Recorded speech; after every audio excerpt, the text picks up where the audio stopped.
নানা মানিল আমজাদ ইলাল্লাহ, বলেন তো নানা আল্লাহর কাছে কে বেশি দামি, আপনি নাকি আমি? বিশ্বনবী বললেন হুসাইন আনাল আমজাদ, আমি বেশি দামি। হুসাইন বলল নানা জি আমি মানি না, আনা লা ওয়াফিক, আমি মানি না নানা। কেমন করে আপনি আমার চাইতে বেশি দামি হন? আপনার চাইতে আমি বেশি দামি। বিশ্বনবী বললেন হুসাইন আমি হলাম নবীদের নবী, আখির নবী বিশ্ব নবী, আর তুমি হলা আমার উম্মত, তোমার চাইতে আমি বেশি দামি। হুসাইন বলে নানা জি আপনি ভুল বললেন, আপনার চাইতে আমি হুসাইন বেশি দামি। সুবহানাল্লাহ কইবেন না? বিশ্বনবী বললেন কাইফা যালিক, কেমন করে এটা? হুসাইন বলল নানা জি তাহলে বলেন তো আপনার আব্বার নাম কি?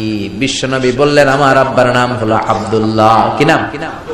হুসাইন বলেন আনা খালি আব্দুল্লাহ, লাইসা ক্বাবলাহু ওয়ালা বা'দাহু শাই। খালি আব্দুল্লাহ, সামনেও কোনো টাইটেল নাই, পিছনেও কোনো টাইটেল নাই।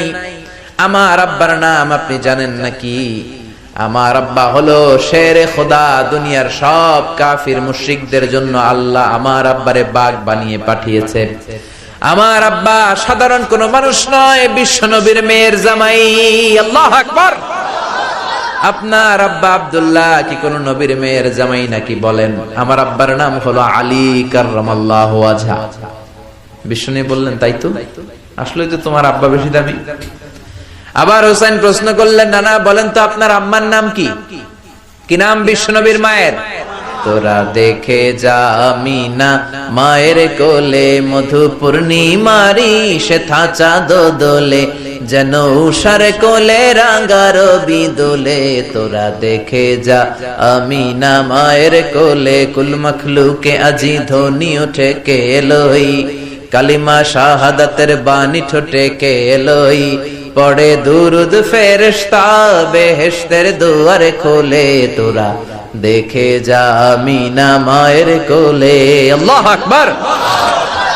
বিশ্বনবী বললেন আমার মায়ের নাম আমিনা। হুসাইন বলল নানা জি আপনার মায়ের নাম যদি আমিনা হয়, জেনে রাখেন আমার মায়ের নাম হলো ফাতিমা, সাইয়্যিদাতুন নিসাই আহলিল জান্নাহ। জান্নাতে সর্বপ্রথম যেই মহিলাটা ঢুকবেন ওই মহিলাটা হলো আমার আম্মা জান ফাতিমা। বিশ্বনবী ফাতেমারে এত ভালোবাসতেন, বিশ্বনবী বলতেন যে ফাতেমারে কষ্ট দেয় সেজন্য আমি নবীরে কষ্ট দেয়, আর যে ফাতেমার মনের মধ্যে আনন্দ দেয় সেজন্য আমি নবীরে আনন্দ দেয়। বিশ্বনবী কোন সফরে গেলে সবার শেষে ফাতেমার সাথে দেখা করে বের হতেন, আবার সফর শেষ করে বাড়িতে আসার সময় সবার প্রথম ফাতেমার সাথে দেখা করতেন। ও নানা বলেন তো তাহলে কে দামি, আপনার আম্মা আমেনা নাকি আমার মা ফাতিমা? বিশ্বনবী আর কোনো কথা বলে না। হুসাইন একের পর এক প্রশ্ন বানে নানাকে জর্জরিত করছে। নানা এবার বলেন তো আপনার নানির নাম কি? বিশ্বনবী বললেন হুসাইন আমার নানির নাম হলো বাররা বিনতে আব্দুল উজ্জা। হুসাইন বলে না না আপনার নানি বাররারে কেউ চিনে না। চিনেন আপনারা? অনেকে জানেই না, ওই যে কয় নসিনি, আরা নসিনি দে, আমরা চিনি না বাররা বিনতে আব্দুল উজ্জা। হুসাইন বলে না না আপনার নানিরে তো কেউ চিনে না, বাররা নামটা কারো মুখস্থ নাই। আমার নানির নাম আপনি জানেন নাকি? আমার নানির নাম হলো খাদিজাতুল কুবরা আত-তাহেরা। একটা মহিলাকে আরশের উপর থেকে আল্লাহ সালাম জানিয়েছেন, ওই মহিলাটাই আমার নানি খাদিজা। বিশ্বনবী খাদিজারে এত ভালোবাসতেন, বিশ্বনবী বলতেন আল্লাহ কিয়ামতের দিন যখন কেউ কাউরে চিনবে না, ওই কঠিন দিনে আমি যেন আমার প্রাণের খাদিজারে ভুলে না যাই। খাদিজা ইন্তেকালের পরে বিশ্বনবী নিজ হাতে দাফন কাফন করলেন, কবরের সামনে দাঁড়িয়ে দোয়া করলেন। দোয়ার পরে সব সাহাবীরা ঘরে ফিরে যায়। আবু বকর বললেন নবী চলেন ঘরে ফিরে যাই, দাফন শেষ কাফন শেষ দোয়াও শেষ। বিশ্বনবী বললেন না আবু বকর আমি যাব না, তুমি যাও, আমি কবরের সামনে দাঁড়িয়ে থাকবো। যেই মহিলাটাকে এই কবরের মধ্যে আমি শোয়ালাম রে আবু বকর, এই মহিলাটা সাধারণ কোন মহিলা নয়, আমার বিপদের দিনের সঙ্গিনী খাদিজা। মক্কায় এই মহিলাটাই আমার হাতে প্রথমে কালিমা পড়ে ইসলাম ধর্ম গ্রহণ করেছে। মক্কায় কেউ যখন আমারে সাহায্য করে নাই, তখন আমার খাদিজা আমারে ভুলে নাই। কেউ যখন আমারে শেল্টার দেয় নাই, সাহায্য করে নাই, খাদিজা আমারে সাহায্য করেছে। মক্কার লোকেরা 3 বছর শিয়াবে আবি তালেবে আমার জেলের মধ্যে রেখেছিল। আমার কলিজার টুকরা বিবি খাদিজা ওই জেলখানার ভিতরে আমার সাথে ছিল। আবু বকর, তোমার মনে চায় তুমি ঘরে ফিরে যাও, আমি এখানে দাঁড়িয়ে থাকবো। আমি দাঁড়িয়ে দাঁড়িয়ে খাদিজার কবরের 3টা প্রশ্নের জবাব আমি বিশ্বনবী নিজে দিয়ে তারপরে ঘরে ফিরে যাব রে আবু বকর। সাইয়েদনা জিবরাইল এসে বললেন, ইয়া রাসূলুল্লাহ, ইয়া হাবিবাল্লাহ, দাঁড়িয়ে থাকার দরকার নাই, আপনি ঘরে ফিরে যান।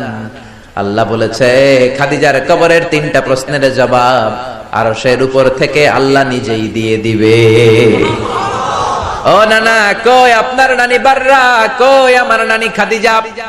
বিশ্বনবী কোনো কথা বলেন না। হুসাইন আবার প্রশ্ন করলেন, নানা বলেন তো আপনার নানার নাম কি? বিশ্বনবী বললেন, আমার নানার নাম হলো ওয়াহাব ইবনে আব্দে মানাফ। হুসাইন বলে, নানা আপনার নানা ওয়াহাব রে কে চিনে? কেউ চিনে না আপনার নানারে। আর আমার নানারে চিনে না এমন কোন মানুষ পৃথিবীতে নাই, ঠিক না? আমার নানার উপরে দুরূদ পড়ে না এমন কোন মানুষ পৃথিবীতে নাই। আমার নানার প্রশংসায় পঞ্চমুখ নয় এমন কোন মানুষ পৃথিবীতে নাই।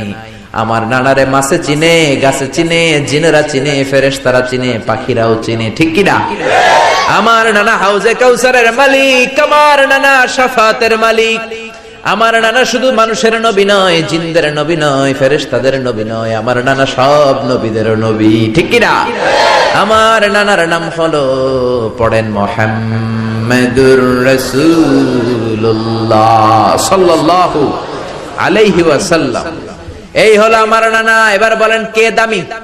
বিশ্বনবী আর ধৈর্য ধারণ করতে পারেন না, ধা ধা করে চোখের পানিগুলো ছেড়ে হোসেনকে বুকের মধ্যে জড়িয়ে ধরেন আর বলেন, হোসাইন তুমি ঠিকই বলেছ, আজকের তর্ক বিতর্কে আমি নবী হেরে গেলাম, তুমি জিতে গেলা। আসলে আমি নবীর চাইতে তোমার দাম আল্লাহর কাছে কোটি কোটি গুণ বেশি। কোন সুবহানাল্লাহ। আরো জোরে পড়েন আল্লাহু আকবার। দাসের সাথে কেমন আচরণ বিশ্বনবী, বন্ধুদের সাথে কেমন আচরণ, স্ত্রীদের সাথে কেমন আচরণ, ছোট্ট বাচ্চাদের সাথে কেমন আচরণ।